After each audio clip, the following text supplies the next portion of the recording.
मित्रांनो, बोर्डमासचा जर असा प्रश्न आला की बऱ्याच विद्यार्थ्यांना सॉल्व्ह करता येत आणि काहींना तर येत असून सकट एक छोट्याशा चुकीमुळे उत्तर चुकतात. तर बघा मित्रांनो, हा प्रश्न कसा सॉल्व्ह करायचा. तर दिलंय काय मित्रांनो, 6 वजा 4 अधिक 3 वजा 8.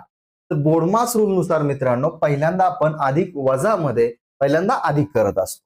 तर इथं बघा मित्रांनो, आता काय करणार, या 7 ने 4 घालवायचे नाही, 6 अधिक मध्ये आहे आणि हे 3 अधिक मध्ये आहे. त्या दोघांची बेरीज करून घ्या, म्हणजे 7 3 झाले किती, 9.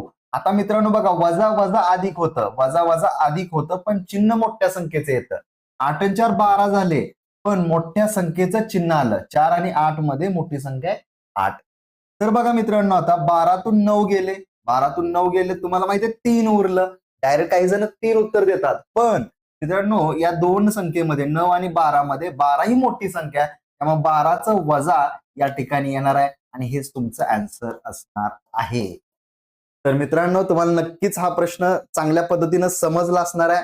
अशा पद्धतीचा प्रश्न आल्यानंतर नेमकं काय करायचं असतं हे नक्कीच कळालं असणार आहे. व्हिडिओ आवडला असेल तर लाईक करा आणि जास्तीत जास्त शेअर करा आणि अशाच पद्धतीचे व्हिडिओ पाहण्यासाठी पेजला फॉलो करा.